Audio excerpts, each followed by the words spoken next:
আমরা এই হাদিসটা অনেকেই জানি, ইমামের মুখে শুনেছি কিংবা ওয়াজ মাহফিলে শুনেছি, কিন্তু এই হাদিসের একটা ডিফারেন্স অ্যাঙ্গেল আমি আপনাদের কাছে তুলে ধরতে চাই, যেটা আমার কাছে মনে হলো খুবই গুরুত্বপূর্ণ। আপনি কল্পনা করেন যে উটটা কাঁদছিল, যে উটটার কথা এই হাদিসে বলা হয়েছিল। হতে পারে এই উটটা কখনো আপনার বাবা, কখনো মা, কিংবা আপনার কখনো স্ত্রী, কিংবা কখনো আপনার স্বামী। সংক্ষিপ্ত এই হাদিসটা যে রাসূল সাল্লাল্লাহু আলাইহি ওয়াসাল্লাম মদিনার রাস্তা দিয়ে যখন যাচ্ছিলেন, একটা উট তাই রাসূল সাল্লাল্লাহু আলাইহি ওয়াসাল্লামকে দেখে কান্না করতে শুরু করলেন এবং জোরে জোরে আওয়াজ দিতে শুরু করলেন, যেটা দেখে রাসূল সাল্লাল্লাহু আলাইহি ওয়াসাল্লাম বুঝতে পারলেন যে উটটা কষ্টের মধ্যে আছে। রাসূল সাল্লাল্লাহু আলাইহি ওয়াসাল্লাম যখন উটটার কাছে গেলেন এবং উটটা কাঁদছিল, যখন রাসূল সাল্লাল্লাহু আলাইহি ওয়াসাল্লাম উটটাকে আদর করলেন এবং উটটা যখন শান্ত হয়ে গেল, তখন রাসূল সাল্লাল্লাহু আলাইহি ওয়াসাল্লাম বললেন যে উটটার মালিক কে, তাকে ডাক দেওয়ার জন্য। সে যখন উটটার মালিক আসলো, একজন যুবক, সে বলছে ইয়া রাসূলুল্লাহ, উটটা আমার। তখন রাসূল সাল্লাল্লাহু আলাইহি ওয়াসাল্লাম তাকে বলছেন যে তুমি কি আল্লাহকে ভয় করো না? এই উটটার ব্যাপারে যে তোমার একটা জোর দেওয়া হয়েছে, উটটার ব্যাপারে তোমার যে একটা কর্তব্য রয়েছে, তুমি এই উটটা আমার কাছে অভিযোগ করছে যে তুমি উটটাকে ভালো করে খাও না, আবার উটটাকে অনেক ভারী ভারী বোঝা বহন করাও। তখন ওই উটটা রাসূল সাল্লাল্লাহু আলাইহি ওয়াসাল্লামকে অভিযোগ করছেন তার মালিকের জন্য, যে তার মালিক তাকে কি করে ভালো করে খেতে দেয় না এবং তাকে নিয়ে ভারী ভারী বোঝা বহন করে।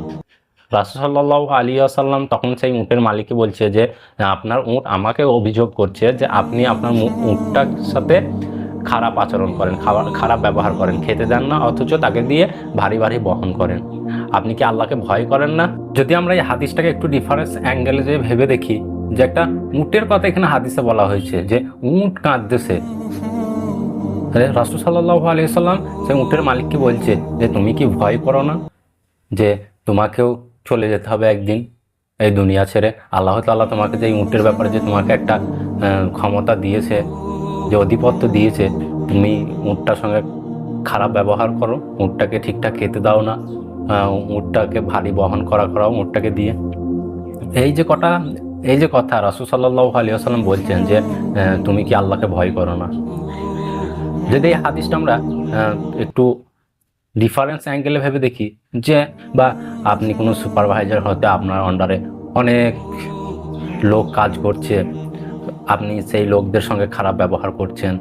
হতে পারে আপনি আপনার পিতামাতার সঙ্গে খারাপ আচরণ করছেন, খারাপ ব্যবহার করছেন। বৃদ্ধ পিতামাতা যে আপনাকে হয়তো ছোট থেকে বড় করেছে, মানুষ করেছে, এখন সে বৃদ্ধ হয়ে গেছে এবং সেই অবস্থায় আপনি তার কর্তব্য পালন করছেন না, তাকে দেখছেন না, তাকে কষ্ট দিচ্ছেন, সেই পিতামাতার কান্না জড়িয়ে আছে।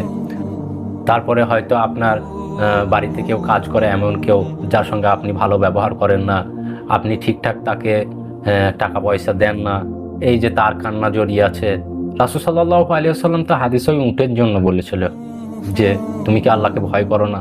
তাহলে রাসূল সাল্লাল্লাহু আলাইহি ওয়াসাল্লাম যদি দেখতেন যে আজকে আমরা এরকম করছি, নিজের মাতা পিতাকে আজকে আমরা দেখি না, আজকে আমরা ভাই ভাইয়ের সঙ্গে ভাই ভাইকে কষ্ট দিই, কারণ হাদিসের মধ্যে এসছে যে মুসলমানের ভাই, আপন ভাই, তাহলে আমরা ভাই ভাইকে কষ্ট দিই, আমরা অসহায় মানুষের সঙ্গে খারাপ ব্যবহার করি, এইগুলো আজকে যদি রাসূল সাল্লাল্লাহু আলাইহি ওয়াসাল্লাম দেখতেন, কতই না কষ্ট পেতেন, কত আফসোস করতেন।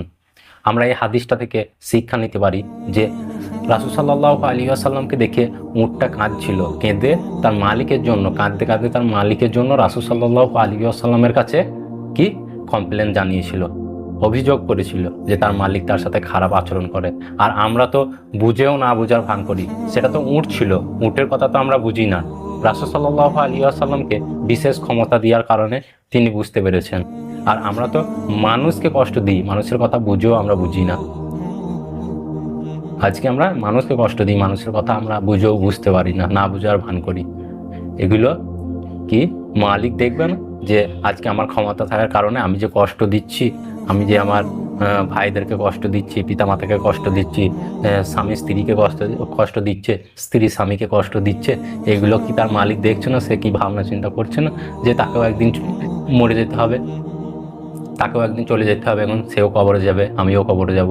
সে কি ভয় করে না?